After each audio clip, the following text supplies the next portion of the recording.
Bismillahirrahmanirrahim. Terus keempat begini masalah sholat. Kalau gak ada kitab Fathul Bari, saranya Bukhari. Itu nabi-nabi saking senengnya sholat. Kata Rasulullah, wa ra'aitu Musa tahtal kasibil ahmar wa huwa qa'imun yusolli ala qabri.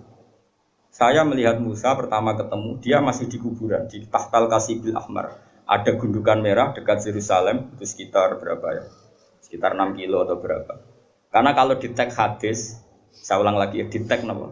Hadis Nabi Musa itu sebenarnya mau mati itu di Tih, mau wafat itu di Tih. Tih itu ya dengan Masjid Haram masih 20 kilo atau berapa, masih jauh. Terus beliau kata Nabi Musa, Nabi itu unik semua. Ya Allah, matikan saya romyatan bihajarin ila ardil muqaddasah. Saya inginnya mati banyak selemparan batu karena dulu gak ada kiloan, gak ada meteran, ukurannya romyatan dihajarin, sekuat orang melempar batu, ya sedekat itu saya mati. Nah itu di situ Nabi Musa itu sholat. Kalau nanti teng makomnya Nabi Musa, makom itu tempat beliau sholat dulu. Teng kuburannya, meskipun kuburannya mukhtalaf alaih tentu. Terus di Syarah Fathul Bari itu gini, termasuk yang ditulis Sayyid Muhammad dalam Mafahim Ajiban Tuhan. Rasulullah itu saking senengnya sholat, ngedikan gini, ketika saya belum pernah ketemu para nabi kecuali pas itu kuburan di kuburannya sholat do munfarid sendiri. Kan gak iso ngentongi jamaah mau ndak mau harus sendiri. Pas Nabi Muhammad mau Isra itu kan beliau di Baitul Maqdis. Semua sholat datang. Karena mereka hobinya sholat ini mumpung ada imam besar. Imam besar Kanjeng Nabi maksudnya ngono apa? Kowe kok aja terlalu jurnalistik. Mumpung ada imam besar. Kemudian para nabi datang, kamu maju dan kamu menjadi apa? Imam. Itu Nabi sebelum Mi'raj itu kenangannya para nabi ya sholat. Jadi semua nabi datang ke Baitul Maqdis itu hanya apa? Untuk sholat. Mumpung ada ya Imam al-Muttaqin, Imam al-Mujahidin, imam besar, ahli jihad, ahli taqwa. Itu semuanya gitu, semuanya demi sholat. Singkat cerita ketika Nabi mau kapundhut, saking senangnya sholat itu ngedikan nih, saya hafal teksnya. Saya ini mau meninggal kata Nabi. Dan saya melihat para nabi itu sholat di kuburannya. Terus kata Nabi gini, wa ana akramu ala Allah. Dan saya terlalu terhormat. Saya ini terlalu terhormat di mata Allah untuk membiarkan saya 3 hari meninggal kemudian saya tidak sholat. Jadi pastikan kalau saya terpaksa ngalami masa-masa kecelok mati mayit, maksudnya kecelok ya tentu tidak mayit hakikatan karena semua nabi itu ahya, semua nabi itu hidup. Umpama aku kecelok ngikuti prosedur umumnya wong sing kecelok kapundhut, paling banter mau tolong. Aku ku izin mbek pangeran, terlalu terhormat pangeran. Kok aku terus ning kuburan kok amen turu mati terus sholat.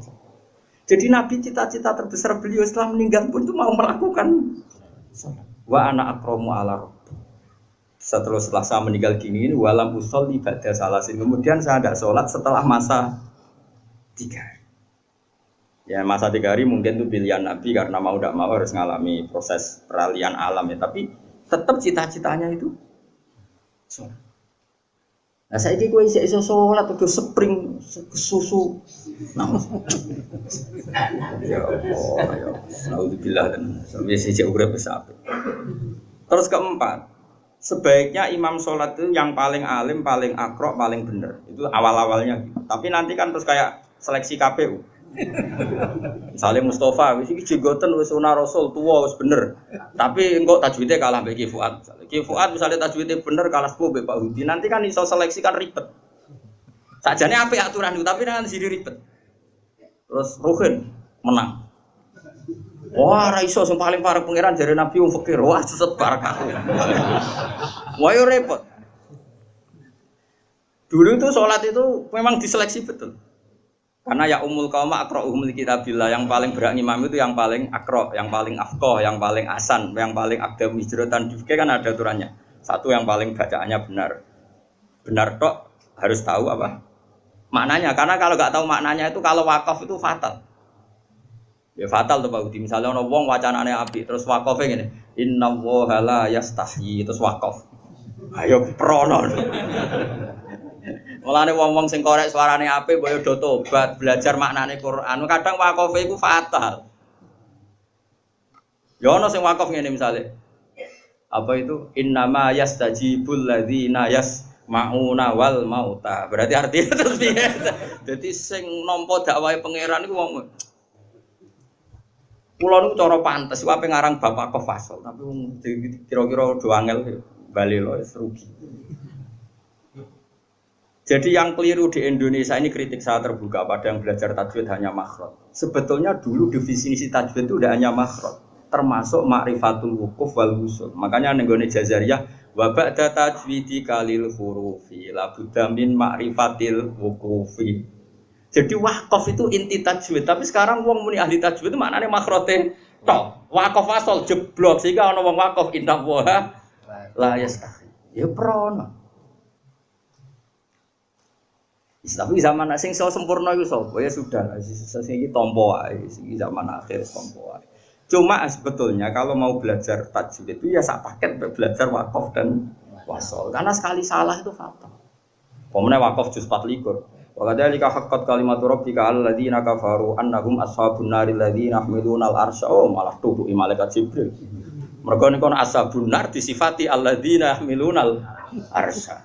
Neraka alus. Makanya wakaf ini penting sekali. Lho kula nu gadah kitab karangane Hasan bin Hadi Asegaf. Saking judulnya kitab Al Jauharul Masun fi Qiraati Qalun, qiraahnya Nafi' yang riwayatnya Qalun. Sampai saking durane Habib Hadi Hasan bin Hadi Asegaf. Itu orang Sadat yang terkenal ahli qiraah. Sampai ngedikan gini, saya ngapal kitabku 6 wakaf tok dakhalal jannah. Saking mangkele wong wis ora belajar. Roh tok 6 sangka wakaf. Iku dakhalal. Lah aku apal ae ketan. Jadi potensi mlebu swarga itu tinggi lah karena 6 wae swarga. Puluhan mungkin ratusan. Karena ya tadi fatal, kalau tidak tahu itu fatal. Ya tapi piye zaman akhir ki ape opo? Wong-wong ora sempurna. Ya sudah enggak apa-apa, sudah kita seperti ini kita terima saja. Semenjak wong padha buletes, untungnya Nabi ngendikan ra ikut tok. Sallu khalfa kulli barin wa fajirin. Sallu khalfa man qala la ilaha illallah. Semuanya iku ora ono seleksi. Mane kula nu salat teng putih-putih makmum guling-gilingan nek imam ora usah diseleksi. Pokoke KPU wae. Dadi kula wis anggere ana wong imam nggih. Hingga detik ini kula sering makmum. Kula sampean kapan-kapan nak tuwa yang imami kapan-kapan. Tapi saniki sementara makmum guling-gilingan nek salat itu sesuatu yang baik bahkan ketika diimami orang yang kurang baik. Masyhur itu kan ketika ketika Sayyidina Utsman dikepung oleh orang-orang Khawarij semuanya itu fusak terus sholat didirikan. Ketika sholat didirikan karena orang soleh itu dikepung diimami mubtadi orang yang sangat berdua arti mau berdua sangat berdua. Bahkan orang yang imam ini termasuk orang yang menghendaki Husain terbunuh Sayyid Utsman terbunuh. Orang-orang baik di dalam gedung termasuk Sayyidina Utsman, Sayyid Hasan bin Ali, terus ada Abu Hurairah, ada beberapa itu. Terus ketika sholat didirikan itu ada yang usul ke Sayyidina Utsman. Ya Utsman, apa engkau membiarkan mereka ngimami sholat sementara mereka berdua itu? Jawab Sayyidina Utsman lucu. As-sholat ahsanu ma ya'malun nas. Ini ada di Bukhari. Fa idza ahsanan nas fa ahsin ma'hu. Sholat itu perilaku terbaik manusia. Kalau mereka sedang sholat kan sedang baik ya sudah nggak apa-apa kamu makmum. Setidaknya pas sholat itu sedang baik. Saking arifnya Sayyidina Utsman. Makanya sama makmum rugen ya bolak-balik. Setidaknya pas sholat itu pas waras. Lah aku pas wedo ya pas rata anut. Pas sholat Pak Mustafa itu pas sholat ya tak anut.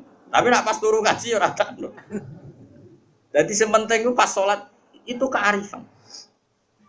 Aku lo makmum wong bolak-balik, kecewa ya bolak-balik tapi ados. Mulane kula mantep dosa kula disepuro, kula husnudzon be pangeran. Pangeran dawuh anak idadzoni abdi.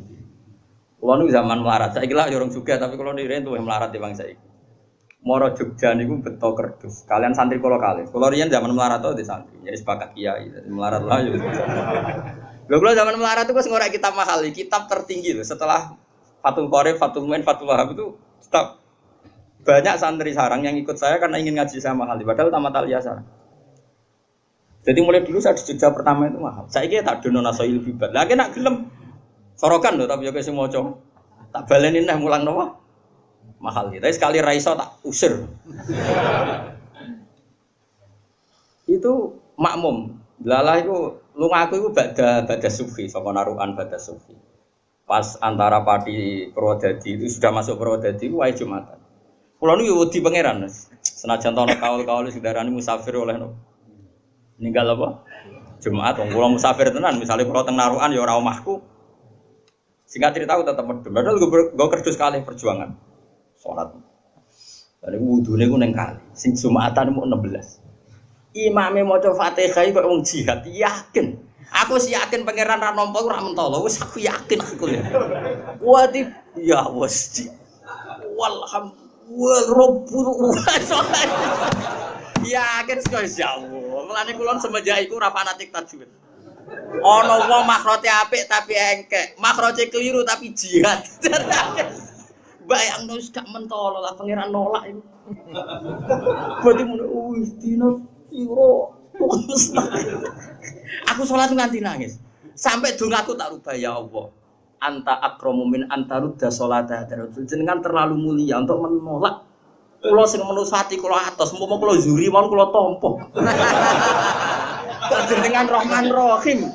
Cek tegane jenengan batal to salate tiyang niki. Mumpun Gusti jenengan tampa mawon. Mumpun nak boten ditampa kula ora rasa tampa pisan wis.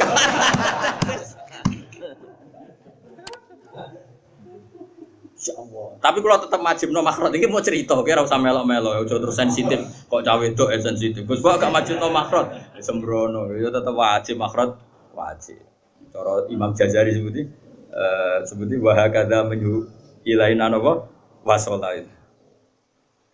Jadi Quran harus dibaca dengan tajwid karena mulai dulu ya Quran dari Rasul sampai kita ya dengan apa? Tajwid. Tapi ada kasus-kasus tertentu yang tajwid itu nggak bisa kamu wajibkan tadi. Daerah itu sudah terbelakang, ba'idun minal ulama. Singkat cerita setelah saya sholat Jumatan tadi, santri saya 2 itu ya ada. Dia sesuai prosedur fikih kalau nggak sampai 40 itu ya ada. Dan dia yakin kalau imamu qari'in bi ummin itu tidak sah. Wong dekne iso ngaji mahal di dadi roh. Wong korek makmum wong ummi itu. Dene ya ada. Tapi aku ora ya ada. Ora krono sama takok Gus lha jenengan mboten ada. Aku nak ya ada iku mari takabur. Kaya-kaya salat wong ora ditampa. Wis aku spekulasi kok sowan pangeran atok rata kabur dibang ya ada. Wis kowe ya tetep ya ada aku ora usah. Tapi ya ada aku sampe isin mbek pangeran Gusti jenengan iku wong mulia, zat sing mulia. Gak mungkin lah nolak salate tiyang niku. Wis 16 lah pun. Dadi aku ora ya ada iku kuwatir ujug kuwatir takabur mosok pangeran ra ngesahno. Salate wong sing jihad. Obar runtusin mamah aku delok kok sakit. Lah mau coba Fatihah ngono geger. Kok wong kelahiran lho, kok wong kelahiran. Angel temen contone. Nah, mbok niku akhirnya makas tu sini nah saya bertahun-tahun seperti itu. Tapi wong alim sak donya mesti kembar. Pas niku kula ya ora roh takbir. Alal haq pas itu saya enggak tahu takbirnya. Bahwa sholat Jumatan 16, 17 itu sah. Pokoknya Dunal Arba'in itu sah. Singkat cerita suatu saat saya dapat kitab. Ya era-era sekarang itu dapat kitab namanya Tazkirun Nas. Dikarang seorang Habib alim alama namanya Tazkirun Nas. Beliau ngendikan dalam kampung tertentu yang masyarakatnya Dunal Arba'in enggak apa-apa sholat tidak usah sampai apa 40 dan sah. Terus beliau cerita, saya pernah kata beliau cerita, sebagian wali abdal pernah sholat di satu kampung di apa itu makmumnya mau 11 Jumatan. Terus ditanya sama muridnya, ya Habib ini orang 14 kok kamu tetap Jumatan di sini? Ono aku padha mek wong 1000. Dadi ya akhirnya ono wong makmum alim wis anggap ae ono wong. Panganan yo bener. Fa inna faqihan wahidan mutawarri'a asyaddu ala syaitani min alfi abidi. Berarti bandrole wong alim sitok iku padha karo wong. Wes aku GR dhewe iki mau wong 16 tambah aku sitok. Misale aku ra 1000 nak trimo 20 cek. Sila-sila. Buate cek ono lah nak trimo 50 lah cek ono lah kene. Yes. Tak dongkak. Karena tadi ini penting ya, supaya kita ini tidak angkuh. I'adah dalam konteks ikhtiyat memang baik, tapi kadang melahirkan takabur. Saiki ana wong makhrote apik mau digo qiraah engkek. Bariku untuk hadiah umroh. Berarti dekne ngitmahi Quran nak trimo entuk. Kowe ngerti entuk iku mendapat. Ya to ora? Tapi aku ora muni haram lho. Ana wong qiraahe apik, makhrote apik. engkek juara qiraah paling untuk umroh, diundang presiden, diundang menteri, amin qiraah ning kabupaten, entuk. Imam masjid iki macane keliru tapi mungkin pendiri masjid, mungkin si digowi wakofan tanahe. Dekne macane Quran ra fasih tapi memberi ke Islam, tanahe diwakofno ke masjid. Nunggoni masyarakat 16 gawe masjid. Dia pendiri Jumatan pertama di kampung situ. Gak tahu untuk pokok Islam. Kowe pinter tak entuk kok Islam. Terus kowe ketemu pangeran ayo. Kowe kok goblok makhrajem, tapi pertama wonten masjid iku kula. Lah sing fasih makhrajem kowe kok fasih makhrajem. Hadiah ya apa untuk umroh? Ya wis umroh ae. Swarga ben digo wong iki. Kena dikono pangeran. Ya aku ya ora bayangno tenan iki misal. Saiki ciri utama ngitmai Islam ngekeki tantuk, ayo jawab. Ayo jawab. Ngekeki yunfikun. Mulane kula kadang dadi wong alim isin perkara ini. Lho kula mboten sombong, kula sering nyetak Quran nganggo dhuwit kula. Ya sebagian diuruni donatur, sebagian dhuwit. Mergo kula isin, kula wis sering disalami template yang sehingga saya harus pernah memberi Quran. Di puluhan juta mboten 1 juta orang. Karena saya malu sering mendapat dari Quran saya harus memberi. Kalau nopo kitab wong nganti lali jumlah, saking saya ini biasa kecel wong alim untuk salam template, masa saya tidak memberi? Karena tadi, saya untuk ganjaran itu memberi, yunfikun itu memberi, al-yadul ulya khairum minal yadis. Nah tapi aku misalnya, Quran diwaca tenanan, juara lomba untuk umroh, untuk penghormatan, ya ora haram, nah haramnya ora kan. Tapi ke wani ketemu pangeran hubunganmu mbek Islam mentuk kowe wani. Nah wani ya monggo. Mana kula niku jauh Gusti kula siap. Kula dikonco goblok ku bolak-balik kula ya wedi gara-gara apa? Goblok ya ngajine kula wis goblok asli goblok. Tapi ning kampunge iku pendiri masjid. Tanahe wae dekne imam pertama ya dekne nak cerita mbek aku. Traweh tak tiliki iku ping 8. Lah kowe iku Muhammadiyah TNU ya anu traweh kok 8. Alah Gus. Malah pertama diutus Gus Naji papat ya rapo wis penting salat rokat.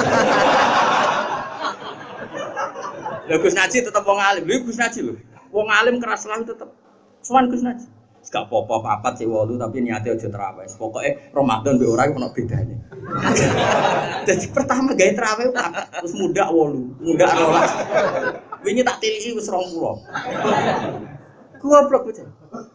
Tapi pendiri masjid. Kowe pinter disewa masjid kabupaten untuk servis ayo. Untuk upeti lah kaman. Yo nek apik wong siar. Lho kula ya seneng Kang, tetep ana wong fasih maca masjid kabupaten seneng. Kowe aja darane aku drengki, kula ora potongan drengki. Tapi nek ndekne ku mau luhur ngrasa penting kanggo Islam tak protes. Banyak di dunia sana orang yang memberi Islam. Mbok yo mikir. Kadang sing bodoh memberi kita menerima. Mulane kula suwun, saiki ibadah wis biasa wae. Akhirnya bocah itu santri kula. Nanti derek kula teng Jogja. Wami derek. Kula nganti saiki nek salat ya makmum beden. Aku ya menika. Aku anggap apa derek Gus. Kula niku mulai teng Jogja bertahun-tahun kula nek salat makmum. Gus kali-kali jenengan ngimami kula. Aku wis imam, kowe nek mau ngaji mbek aku. Mosok imam kok bolak-balik. Sekali. Dadi kowe sampeyan ku keren. Keren tau ngimami wong alim dadi ono keren. Jadi kok Mustafa ya Gus kok jare sapa alim tak salat makmum aku. Utawa ngene lah Mus. Salate ku anut aku. Rukuke wae ngenteni aku.